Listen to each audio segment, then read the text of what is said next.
मेरी उम्र 18 साल थी। मैंने अभी अभी जवानी की दहलीज पर कदम रखे थे। अपनी उम्र के इस पड़ाव पर मुझे एक दिन अपने मामा मामी के यहाँ रहने जाना पड़ा। मेरी मामी मुझे देखकर बहुत खुश हुई, लेकिन जैसे ही शाम का वक्त होता मेरी मामी मुझे ऊपर बने एक कमरे में छुपा देती और मुझे मामा के सामने आने नहीं देती। एक दिन जब मुझे प्यास लगी तो मैं पानी पीने स्टोर रूम से बाहर आ गई। तभी मुझे मामी के कमरे से उनके रोने की आवाज़ आई। मैं हैरत में मामी के कमरे में गई तो मैंने वहाँ जो देखा उसे देखकर मेरी जान निकल गई। मेरा नाम प्रियंका है और मेरी कहानी कुछ इस प्रकार है। मैं अपने घर की सबसे बड़ी बेटी थी और मेरे 2 छोटे भाई भी थे। मैं एक छोटे से गांव में रहती थी। मेरा गांव बहुत ही प्यारा था। मैंने अपना पूरा बचपन इन्हीं गलियों में खेल कर गुजारा था और मैं इसी गांव में जवान हुई। मैंने कभी सोचा भी नहीं था कि मुझे ये अपना प्यारा सा गांव छोड़कर कहीं दूर जाना पड़ेगा। जब मुझे अपना गांव छोड़कर अपने मामा के घर जाना पड़ा तो वो दिन मेरी ज़िंदगी का सबसे दुख देने वाला दिन था। लेकिन ज़िंदगी की कड़वी सच्चाई इंसान को कहाँ से कहाँ ले जाती है। ऐसा ही कुछ मेरे साथ भी हुआ। अपना बचपन मैंने अपने माँ बाप के प्यार भरे आंचल में गुजारा था। हम जॉइंट फैमिली सिस्टम में रहते थे। घर बहुत बड़ा तो नहीं था, लेकिन अपना था। हमारे ताया की फैमिली में भी 5 लोग थे और हम भी 5 लोग ही थे। मेरे एक चाचा थे जो अभी पढ़ाई कर रहे थे और वो पढ़ाई के सिलसिले में ज़्यादातर हॉस्टल में ही रहा करते थे। हम बच्चे जैसे जैसे बड़े होते जा रहे थे, घर हमारे लिए छोटा होता जा रहा था। हमारी दादी और बुआ एक ही कमरे में रहा करती थीं। कम उम्र में ही दादा ने बुआ की शादी करवा दी थी।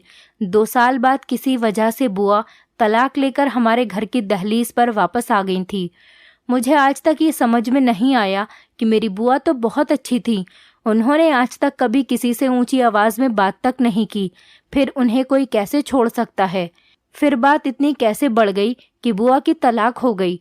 लेकिन मुझे इतना पता था कि मेरी बुआ की शादी उनकी मर्जी के खिलाफ हुई थी। दादी ने ये शादी की थी। मेरी दादी जात पात में विश्वास रखने वालों में से थी। मेरी दादी को अपनी बिरादरी बहुत अजीज थी और इसी बिरादरी का मान रखने के लिए मेरी बुआ को दादी ने एक अनचाहे बंधन में बांध दिया था। हमारी जिंदगी ऐसी बहुत सी कड़वी सच्चाई से भरी पड़ी थी। मेरी माँ और ताई की कभी भी आपस में नहीं बनती थी, क्योंकि बात ये थी कि मेरी माँ और ताई आपस में कजिन्स थीं और उन दोनों की आपस में कभी नहीं बनी थी। खैर, भाग्य ने ऐसा खेल रचा कि उन दोनों की शादी एक ही परिवार में हुई और ना चाहते हुए भी उन्हें देवरानी जेठानी बनकर एक ही घर में साथ में रहना पड़ा। दादी ने हमें बताया कि जिस दिन तुम्हारी माँ दुल्हन बनकर इस घर में आई थी, उस दिन से ही तुम्हारी माँ और ताई के बीच में 36 का आंकड़ा बना हुआ है। वो आज तक खत्म नहीं हुआ। मैंने अपने बचपन से ही अपनी माँ और ताई को आपस में जलन और बराबरी करते हुए देखा था। मैं नहीं जानती थी कि वो दोनों ऐसा क्यों करती हैं, मगर जो भी था, हम बच्चों के बीच इस लड़ाई झगड़े के असरात दूर दूर तक नहीं दिख रहे थे। हमारी माएँ जितनी भी झगड़ालू और जिद्दी थीं, हम सब बच्चे आपस में इतने ही प्यार मोहब्बत से रहते थे। मेरी ताई की बेटी सारिका मुश्किल से मुझसे 2 साल बड़ी होगी। उसके भी 2 भाई थे, एक उससे बड़ा और एक उससे छोटा। सारिका का बड़ा भाई राहुल कॉलेज में पढ़ता था। वो पढ़ाई में बहुत तेज और होशियार था और मेरा और सारिका का पढ़ाई में बिल्कुल भी मन नहीं लगता था। हम दोनों ही बहुत निकम्मी थीं। हम दोनों की ही माएँ हमें इस निकम्मेपन और पढ़ाई से जी चुराने पर हर वक्त बातें सुनाया करती थीं। हमारा घर तो लोगों के हिसाब से बहुत छोटा था, लेकिन हमारे घर के पिछले भाग में एक बहुत प्यारा सा बगीचा था। यह बगीचा हमारी दादी की मेहनत और लगन का ही नतीजा था। मैं और मेरी ताया की बेटी सारिका, हम दोनों ही आम के पेड़ से तोड़कर कच्चे आम खाते थे। जब बाद में दादी को इस बात का पता चलता तो वो हमें अपनी लाठी से बहुत डराती थीं। अपनी माँ के डांट से बचने के लिए यह बगीचा हमारे लिए सबसे सुरक्षित जगह थी, क्योंकि दादी अपने बगीचे में किसी को पाँव भी रखने नहीं देती थी। ये अलग बात है कि मैं और सारिका अपने दिन का एक बड़ा हिस्सा इसी बगीचे में गुजारते थे। मैं इस वक्त 10वीं क्लास में थी। इस वक्त हमारे बोर्ड के पेपर होने वाले थे, इसीलिए राहुल हम दोनों को ही अपने पास बिठाकर ज़बरदस्ती पढ़ाता था। राहुल पढ़ाई में बहुत तेज था और घरेलू सियासत से दूर ही रहता था। जब उसने सारिका के साथ मुझे भी पढ़ाने की बात की कि पहले तो माँ और ताई के बीच इस बात को लेकर बहुत झगड़ा हुआ, पर जब दादी ने अपनी गरजदार आवाज़ में कहा कि प्रियंका और सारिका दोनों को ही राहुल पढ़ाएगा, तो माँ और ताई बिल्कुल चुप हो गईं, क्योंकि घर में दादी का बहुत खौफ था और माँ और ताई दोनों ही दादी से बहुत डरती थीं। यही वजह थी कि माँ और ताई दोनों अभी तक दिल पर पत्थर रखकर एक साथ ही एक घर में रह रही थीं, क्योंकि मेरे ताया और पापा कभी भी अपनी बीवियों की बात नहीं मानते थे। वो हमेशा दादी की ही बात मानते थे। यही वजह थी कि मेरी माँ और ताई हमेशा एक दूसरे पर गुस्सा निकालती थीं। बस समय निकलता गया और जैसे तैसे करके मैंने और सारिका ने 12वीं की परीक्षा पास कर ली और इसी बीच हम दोनों ने कॉलेज में दाखिला लिया। कॉलेज में दाखिला लेने के कुछ ही समय बाद मुझे कॉलेज में एक लड़के से प्यार हो गया। उस लड़के का नाम अनिल था। उन्हीं दिनों मेरे दिल ने एक अलग तरीके से धड़कना शुरू किया और मैं पूरी तरह उस लड़के की तरफ आकर्षित हो गई। मैं हर समय उसी लड़के के सपने देखा करती थी, लेकिन वो लड़का मुझे सिर्फ अपनी एक अच्छी दोस्त मानता था। उन्हीं दिनों एक अजीब किस्सा हुआ। मेरे चाचा ने घर में किसी को बिना बताए शादी कर ली। इस बात का घर में सबको तब पता चला जब वो अपनी नई नवेली दुल्हन को लेकर घर आए। दादी ने चाचा को पहले तो बहुत बातें सुनाई। बाद में चाचा से पूछा कि तू इसे रखेगा कहाँ पर, इस घर में तो जगह ही नहीं है। चाचा ने कहा कि यहीं रखूंगा। इस बात पर दादी ने उन्हें घूर कर देखा तो चाचा ने कहा कि अभी तो शहर में रखूंगा, लेकिन कुछ वक्त बाद मैं इसे यहीं लेकर आ जाऊंगा। एक दिन रुककर चाचा चाची को लेकर शहर चले गए, पर अब परेशानी ये थी कि जब चाचा चाची को लेकर बाद में यहाँ पर हमेशा के लिए रहने आएंगे तो वो कहाँ रहेंगे, क्योंकि घर में उनके रहने के लिए जगह नहीं है। इस बात का हल मेरी माँ ने कुछ इस तरह से निकाला कि पेपर ख़त्म होने के बाद जब मेरी छुट्टियाँ पड़ेंगी तो वो मुझे कुछ दिनों के लिए मामा के घर रहने के लिए भेज देंगी और फिर बात की बाद में देखी जाएगी। पेपर जब करीब आए तो राहुल ने मुझे और सारिका को पढ़ाना शुरू कर दिया। जैसे तैसे पढ़ाई करके मैंने और सारिका ने अपने पेपर दिए। पेपर ख़त्म हुए ही थे कि चाचा वापस आ गए और मुझे अपने मामा के घर जाना पड़ा। मामा के घर जाने से पहले कॉलेज अनिल से मिलने के लिए गई, लेकिन मैंने देखा कि उस लड़के के दिल में मेरे लिए कोई जज्बात नहीं थे, पर पता नहीं क्यों मेरे लिए उससे दूर रहना नाकाबिले बर्दाश्त था। पर मुझे एहसास हुआ कि मेरा प्यार एक तरफा है और तभी मैंने मामा के घर जाने का इरादा पक्का कर लिया। पर तब भी मेरे दिल में बहुत उदासी थी और दूसरी तरफ इस बात की खुशी भी थी क्योंकि मैं पहली बार मामा के घर जा रही थी। मेरे पापा और छोटा भाई मुझे मेरे मामा के घर छोड़ने के लिए स्टेशन पर गए। मेरे मामा और मामी मुझे लेने के लिए आए थे। उस दिन दूसरी बार मैंने अपनी मामी को देखा था। उससे पहले एक बार बस मैंने उन्हें अपनी बुआ की शादी में देखा था। तब भी मामा और मामी एक रात रुककर वापस चले गए थे, क्योंकि मामा जब भी हमसे मिलने हमारे घर पर आते थे तो वो अकेले ही आते थे। वो मामी को अपने साथ लेकर नहीं आते थे। मुझे अपने मामा बहुत ज़्यादा पसंद हैं क्योंकि वो बहुत अच्छे इंसान थे। उनकी आदत बहुत ही अच्छी थी। वो किसी को भी बहुत ही आसानी से अपनी तरफ आकर्षित कर सकते थे। मामा मुझे और पापा को अपने साथ लेकर घर गए। दोपहर का खाना हम सब ने साथ में मिलकर खाया। मामी मुझसे बहुत प्यार और अच्छे तरीके से मिली थी। वो मुझसे बहुत अच्छे से बात करती थी। मेरी मामी मेरी माँ और ताई के बिल्कुल उल्टा थी। वो बहुत ही मेहरबान और अच्छी औरत थी। कभी कभी तो उनमें मुझे अपनी बुआ की छाया दिखाई देती थी। वो मेरा बहुत ज़्यादा ख्याल रखती थी और मुझे किसी चीज़ की कमी नहीं होने देती थी। मैं बहुत लापरवाह और निकम्मी थी, लेकिन इसके बावजूद मेरी मामी मुझे कभी नहीं डांटती थी, बल्कि प्यार से मुझे समझा देती थी। सारिका मुझे रोज़ ही फ़ोन करती थी क्योंकि वो मुझे बहुत याद करती थी। खैर, याद तो मुझे भी उसकी बहुत आती थी, लेकिन मैं जानती थी कि मैं उसे माँ और ताई के जंग के मैदान में अकेला छोड़कर आई हूँ। इसी वजह से वो मुझसे कॉल पर बहुत गुस्सा होती थी और मुझे बहुत बातें सुनाती थी। मैं सारिका को तसल्ली देती थी कि मैं जल्दी वापस आ जाऊंगी, तुम चिंता ना करो। मैं अपने मामा के यहाँ बस कुछ ही दिनों के लिए आई हूँ, लेकिन मेरी किस्मत ने मेरे लिए कुछ और ही सोच रखा था। मैं घर से वापस आते समय अपना दिल वहीं किसी के कदमों में छोड़कर आई थी, ये जाने बिना ही कि जिसके लिए मैं अपना दिल छोड़कर आई हूँ वो मेरे लिए कुछ जज्बात रखता भी है या नहीं। मैं बस अनजान राहों पे मुसाफिर बन गई थी। उसके बारे में सोचकर दिल में हल्की सी गुदगुदी होती थी। मेरी मामी की कोई औलाद नहीं थी। वो तन्हाई में अपना वक्त गुजार रही थी। इसीलिए मेरे घर आने से मामी बहुत खुश हो गई थी। ये बात सही है, दूसराहट से इंसान का दिल बहल जाता है। मामा बस अपने कामों में ही व्यस्त रहते थे और वो शायद ये भूल ही चुके थे कि उनकी पत्नी समय से पहले ही बूढ़ी हो रही है। कभी कभी अपनों की लापरवाही हमें समय से पहले ही थका देती है। कभी कभी मुझे अपनी मामी पर बहुत तरस आता था, जो इस घर की चार दीवारी में ही कैद होकर रह गई थी। मेरे मामा मामी से शादी करके उन्हें इतनी दूर लेकर आ गए थे कि उनका उनसे रिश्तेदारों से मिलना जुलना भी नहीं हो पाता था। यही वजह थी कि मेरे आने से मेरी मामी बहुत ज़्यादा खुश थीं।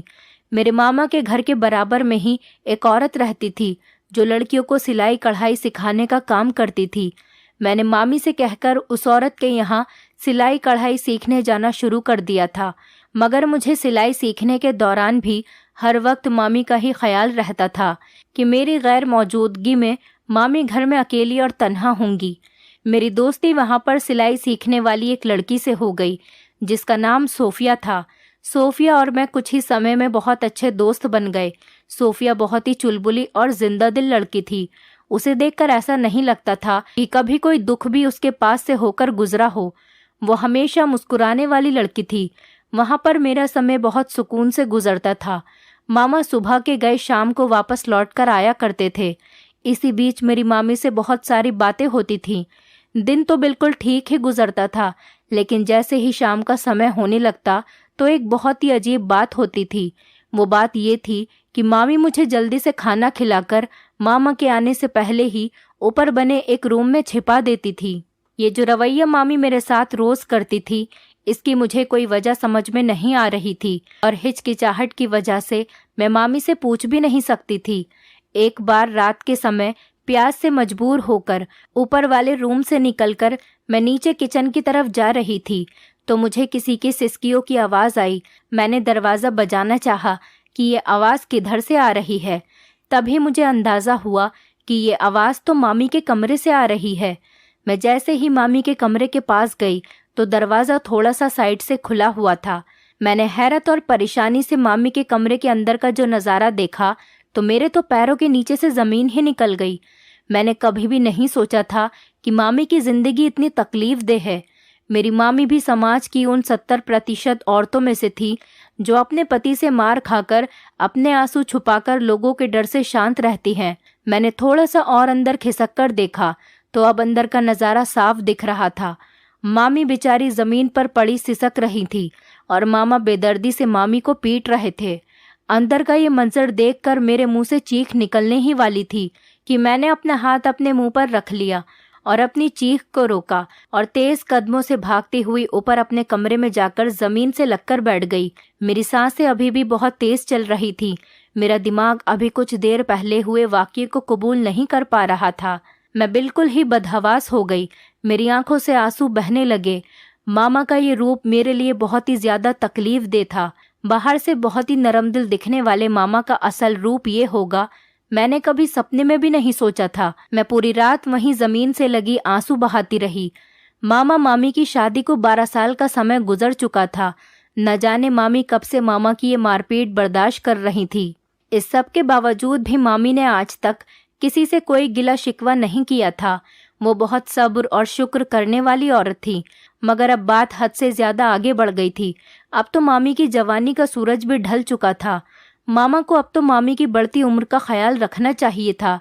मामा शायद उन मर्दों में से थे जो औरत को अपने पाँव की जूती समझते हैं। मैंने अपनी जिंदगी में पहली बार किसी मर्द का ऐसा रूप देखा था। वैसे इस तरह के कई किस्से तो सुन रखे थे, मगर हकीकत में ऐसा होते हुए मैंने पहली बार देखा था। मेरे ताया और मेरे पापा मेरी माँ और ताई पर बेशक बहुत रोब और दबदबा रखते थे, मगर कभी अपनी औरतों को बेइज्जत नहीं किया था और ना ही उन्होंने कभी उन पर हाथ उठाया था। मगर उस रात उस दीवार से लगे लगे ही मैंने अपनी जिंदगी का सबसे बड़ा फैसला कर लिया था। मगर इस फैसले को करने के लिए मुझे अपने दिल में मौजूद सभी जज्बातों को कुचलना पड़ा। उस रात में ही वहीं बैठे बैठे मेरा दिल शादी से बिल्कुल उठ गया था। मैंने उसी समय फैसला करा था कि मैं अपनी जिंदगी में कभी शादी नहीं करूंगी। मेरे दिलो दिमाग पर शादी का सिर्फ एक रुख, एक नक्श ही छपकर रह गया था।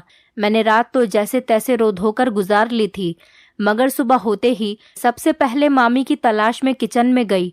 मैंने जाकर देखा तो मामी नाश्ता बना रही थी। मामी सबसे पहले मामा के लिए नाश्ता बनाती थी। ऑफिस जाने के बाद मामी घर की साफ सफाई में लगती थी। वो कामों में व्यस्त होकर अपनी जिंदगी की तकलीफों को भुलाने की पूरी कोशिश करती थी।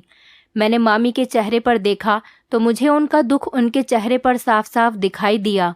उन्होंने नाश्ता बनाकर मुझे दिया कि मैं मामा के कमरे में दे आऊं और फिर मेरे लिए भी नाश्ता बनाने लगी। मैंने नाश्ते की ट्रे उठाई और मामा के कमरे की तरफ जाने लगी। दरवाज़ा आधा खुला हुआ था। मैं दरवाजे के सामने जाकर एकदम से रुक गई। मेरी आंखों के सामने रात का मंजर आ गया। मेरे कदम भारी हो गए थे। मुझे लग रहा था जैसे मैं सदियों से यहीं पर खड़ी हूँ। मैंने जी कड़ा करके और एक लंबा गहरा सांस लेकर अपने कदम अंदर की तरफ बढ़ा दिए। अंदर जाकर मैंने मामा के सामने वाले टेबल पर नाश्ता रख दिया। मामा हाथ में अखबार लिए हेडलाइन पढ़ रहे थे। मेरे आने पर आंख उठाकर एक पल के लिए मुझे देखा और फिर दोबारा अखबार पढ़ने में लग गए। मैंने नज़र उठाकर मामा को देखा तो उनके सीधे सादे चेहरे के पीछे छुपे उनके खतरनाक चेहरे को देखकर मेरे पूरे जिस्म में झुरझुरी तारी हो गई। मैंने सोचा न जाने अब और क्या क्या देखना बाकी था। तो पूरा दिन मैंने मामी की जांच पड़ताल करने में निकाला। मैं उनसे कुछ पूछने और ना पूछने के विचार में गुमसुम रही। इसी तरह रात हो गई और मामी के कहने से पहले ही मैंने रात का खाना खाया और ऊपर वाले कमरे में जाकर लेट गई। मैंने कुछ देर वहीं सोच विचार में गुजार दी और फिर मोबाइल उठाकर सारिका को कॉल लगाई। उससे कुछ देर बात करने से मेरा दिल बहल गया था। वो मुझे माँ और ताई के बीच में हुए ताज़ा झगड़े के बारे में बता रही थी। हम दोनों की माँ और ताई के बीच होने वाली लड़ाई को ज़्यादा दिलचस्पी से नहीं लेते थे, पर आज मैं उसकी इस बातचीत पर दिल से मुस्कुरा भी नहीं रही थी। तभी वो मुझसे बार बार पूछ रही थी कि तुम ठीक तो हो ना, मगर मेरे पास उसे झूठी तसल्ली देने के अलावा कोई दूसरा रास्ता नहीं था। जब आधी रात का समय गुजरा तो मैं हल्के हल्के कदमों से बाहर आई। आज फिर वही नज़ारा था। मामी के कमरे के बाहर से सिसकियों की आवाज़ आ रही थी। मैंने चुपके से अंदर कमरे में झांक कर देखा तो कल की तरह ही नज़ारा था। मैं तेज़ कदमों से भागकर अपने कमरे में वापस आ गई। मैंने सोने से पहले अपने आप से ये पक्का वादा ले लिया था कि चाहे कल कुछ भी हो जाए, मैं मामी से इस मुद्दे पर बातचीत करके ही रहूंगी। अगली सुबह जैसे ही मामा ऑफिस जाने के लिए निकले तो मैंने मामी से कहा कि सब काम छोड़कर मेरे पास आकर बैठ जाएं। मुझे आपसे कुछ ज़रूरी बात करनी है। मामी मेरी बात सुनकर मेरे साथ आंगन में आकर बैठ गईं। मामी ने मुझसे पूछा कि क्या हुआ बेटा, क्या बात है? घर पर सब ठीक तो है ना? मैंने कहा जी मामी, घर पर तो सब ठीक है। मैंने मामी से कहा मुझे आपके बारे में आपसे कोई बात करनी है। मामी हैरत में आ गई और बोली मेरे बारे में? मामी ने हैरत भरी नज़रों से मुझे देखा। मैंने मामी से पूछा कि मामी अब आप मुझे बताएंगी कि मामा के इस सुलूक की असल वजह क्या है और वो कब से आपको इस तरह मारते आ रहे हैं। मेरे मुंह से ये बात सुनकर मामी का रंग ही फीका पड़ गया। मामी ने पूछा बेटा तुम्हें इस सब के बारे में कैसे पता चला? तो मामी को मैंने उस रात के बारे में बताया और कहा कि मैंने मामा को आपको मारते हुए देख लिया था। मामा आपको किस तरह बेदर्दी से पीट रहे थे। अब मुझे समझ आया कि आप रात को क्यों मामा के आने से पहले मुझे ऊपर वाले कमरे में भेज दिया करती थी। अब आप मुझे सब कुछ सच सच बताइए कि मामा के इस रवैये के पीछे की असल वजह क्या है। आखिर वो आपको क्यों मारते हैं? मेरे ज़्यादा जोर देने पर मामी ने एक गहरी सांस ली। मामी ने मुझे बताया कि बेटा ये किस्सा आज का नहीं है, ये किस्सा तो बहुत पुराना है। ये बात मेरी शादी से 5 महीने बाद की है। जब एक दिन मामी बताती गईं और मैं हैरत के समुंदर में डूबकर मामी की दर्द भरी कहानी सुनती गई। वो दिन हकीकत के बयां होने का दिन था। उस दिन मुझे बहुत कुछ ऐसा पता चला कि जिसके बारे में परिवार में कोई भी नहीं जानता था। मामी सब कुछ बताने के बाद मुझसे बोली कि बेटा मैंने 12 सालों में आज पहली बार किसी इंसान के सामने अपना दिल खोल कर रखा है। बेटा तुम्हारा बहुत एहसान होगा। ये जो बातें मैंने तुम्हें बताई हैं तुम ये किसी को भी मत बताना, खास तौर पर अपनी माँ को बिल्कुल भी मत बताना। मैं नहीं चाहती कि सालों से बचाए हुए मेरे इस रिश्ते को अब जाकर कोई ठेस पहुँचे। मेरे पास ऐसा कोई नहीं है जो मेरे साथ खड़ा हो सके। मैंने बेबसी से मामी की तरफ देखा और मामी से पूछा कि मामी, इतने सालों से चुप रहकर ये सब सहकर आपको आखिर क्या मिला? उल्टा आपने अपने ऊपर जुल्म किया है। अब बस बहुत हुआ। क्या आप अपनी पूरी जिंदगी ऐसे ही गुजार देंगी? मैं आपको ऐसा कभी भी नहीं करने दूंगी। मेरी बात सुनकर मामी ने कहा कि तुम अभी बच्ची हो और इन सब बातों को नहीं समझती हो, इसलिए इस तरह की बात कर रही हो। हमारे समाज में तलाकशुदा औरतों की जगह बहुत मुश्किल से बनती है। मैंने कहा, ये सब उसूल बनाने वाले भी तो हम ही हैं ना। अगर हम सब मजबूरियों को वजह बनाकर इस सब को ऐसे ही चलता रहने देंगे तो ये सब कभी ख़त्म नहीं होगा। किसी न किसी को तो इसे रोकना ही होगा। अगर आज हम अपनी तरफ उठाने वाली एक उंगली को नहीं रोक सकते तो कल को पूरा हाथ हमारी तरफ ही उठेगा। हम लोगों को होश ही तब आता है जब पानी सर से ऊपर गुजर जाता है। ये सब्र और बहादुरी की बात नहीं है कि इस तरह का सलूक बिना किसी वजह के बर्दाश्त किया जाए। मेरी नज़र में तो ये एक बुज़दिल की पहचान है। आपकी तो कोई ऐसी मजबूरी भी नहीं और आप सिर्फ यही सोच रही हैं कि समाज क्या कहेगा। इस बात का रोक पाल कर बैठ गई हैं। काश हम ये सोचने के बजाय कि लोग क्या कहेंगे, ये सोच लिया करें कि भगवान क्या कहेगा, तो हमारी ज़िंदगी बहुत ज़्यादा आसान हो जाएगी। मेरा इतना समझाने का थोड़ा बहुत असर तो मामी पर भी हुआ। तभी उन्होंने कहा कि तुम्हें जो ठीक लगे वो करो, लेकिन एक बात याद रखना, जब हम समाज के बनाए हुए उसूलों से टकराते हैं तो समाज हमें मुंह के बल गिरा देता है। बहुत कम लोग ऐसे होते हैं जो समाज से टक्कर लेकर जीत हासिल करते हैं। मैंने मामी की बात सुनकर मामी से कहा कि मुझे भगवान पर पूरा भरोसा है, आप बस दुआ करें। मेरी बात सुनकर मामी मुस्कुराती हुई किचन में चली गईं। अगला दिन मैंने सोचने और मंसूबा बनाने में गुजार दिया।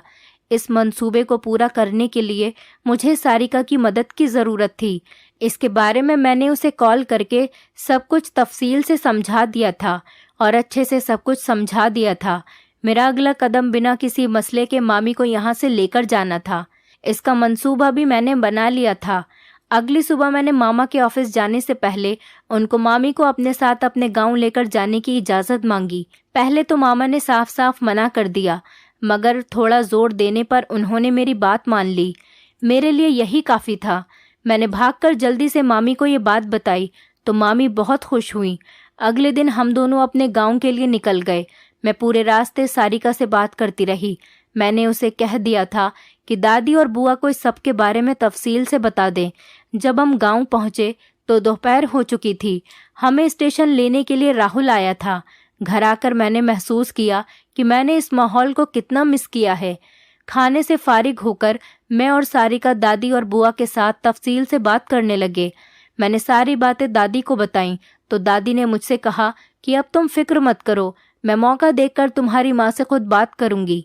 दादी की बात सुनकर मेरी सारी टेंशन खत्म हो गई। 2 दिन बाद दादी ने माँ और मामी को अपने कमरे में बुलाया और हर बात शुरू से माँ को बताई। जब ये बात माँ ने सुनी तो हक्का बक्का रह गई।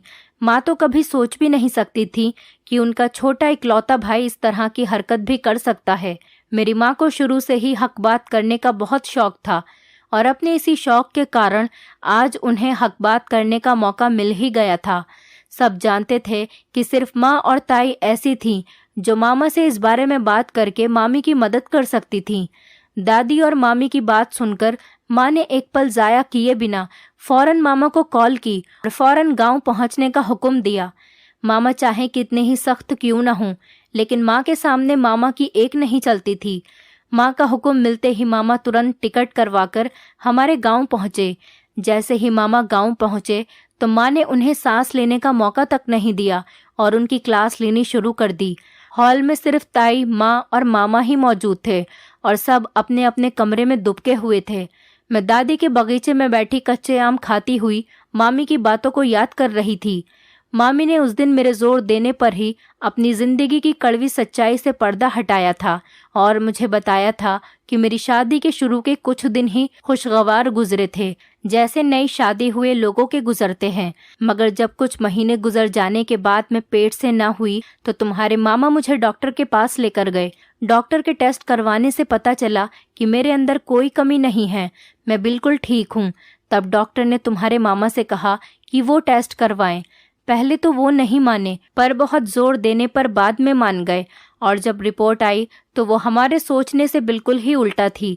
तुम्हारे मामा कभी बाप नहीं बन सकते थे और ये सब बात उनकी मर्दानगी पर तांजिया बनकर लगी। मैंने तो इस सबको भगवान की मर्जी मानकर कबूल कर लिया था, पर वो उस सबको कभी भूल नहीं सके। मैं हमेशा उन्हें समझाने की कोशिश करती रही, मगर वो समझते कि मैं उनका मजाक उड़ा रही हूँ, और इसी गलत फहमी ने उनके अंदर एक चिड़चिड़ापन पैदा कर दिया था और वो अपनी इस कमी का गुस्सा मुझ पर निकालने लगे और इसके लिए उन्होंने मुझे रोज़ मारना पीटना शुरू कर दिया। मैं अपना मुंह बंद रखने पर मजबूर थी। मैं अलग शहर में चुप रहने के लिए मजबूर थी। उनका जो मन चाहता वो करते थे। मामी की ज़िंदगी बहुत तकलीफ दे थी और इसीलिए मैंने ये कदम उठाया था कि मामी की ज़िंदगी में थोड़ी खुशियाँ आ सके, शायद उनकी ज़िंदगी का रुख पलट जाए। हॉल से मामा और माँ की मिली जुली आवाज़ें आ रही थी। मैं उठकर सारिका के पास जाकर बैठ गई। माँ और मामा की झड़प का नतीजा ये निकला कि गुस्से में मामा मामी को तलाक देकर पास में खड़ी टेबल पर ठोकर मारकर वहाँ से चले गए। इस बात को कुछ दिन गुजर गए थे। मामी पड़ोस में ही किराए का घर लेकर उसमें रह रही थी। मुझे भी साथ में ही रख लिया था। उन्हीं दिनों राहुल ने घर के ऊपर एक और पोर्शन बनाने का सोचा, क्योंकि घर छोटा पड़ रहा था। मेरा कमरा तो पहले ही चाचा और चाची के इस्तेमाल में था, इसीलिए राहुल ने ऊपर अलग पोर्शन बनाने का इरादा किया था और इस काम के लिए राहुल ने दादी को मना भी लिया था। दादी भी इस घर में कोई बदलाव नहीं चाहती थी, क्योंकि उन्हें यह घर बहुत प्यारा था। कुछ समय बाद मैं और सारिका कॉलेज पास कर चुके थे, तो ऊपर का पोर्शन भी पूरी तरह से बनकर तैयार हो चुका था। उन्हीं दिनों माँ और ताई की कड़ी कोशिशों के बाद एक उम्र में बड़े मगर अच्छे आदमी से मामी की शादी करवा दी गई। मामी अब अपनी ज़िंदगी में बहुत खुश थीं। उन्हीं दिनों राहुल भी नौकरी करने लग गया था और तभी ताई राहुल की शादी के लिए अच्छी लड़की की तलाश करने लग गई थी। मेरा तो शादी से भरोसा ही उठ गया था। सारिका ने मुझे बताया कि ताई ने राहुल के लिए एक अच्छी लड़की ढूंढ ली है और अब राहुल भैया की शादी उस लड़की से हो जाएगी। राहुल का रिश्ता पक्का होने के कुछ ही दिनों बाद उसकी शादी बहुत धूमधाम से हुई। हम सब ने उसकी शादी में बहुत ही मज़े किए और धीरे धीरे माँ और ताई के बीच की लड़ाई झगड़ा भी ख़त्म हो गया। अब हम सब अपने पूरे परिवार के साथ मिलजुल कर बहुत खुशी से रहते हैं। दोस्तों, उम्मीद करती हूँ आपको हमारी कहानी पसंद आई होगी। कहानी पसंद आई है तो वीडियो को लाइक करें, चैनल पर नए हैं तो चैनल को सब्सक्राइब करें और हाँ, नोटिफिकेशन बेल को ज़रूर दबाएं ताकि अगली अपडेट सबसे पहले आपको मिले।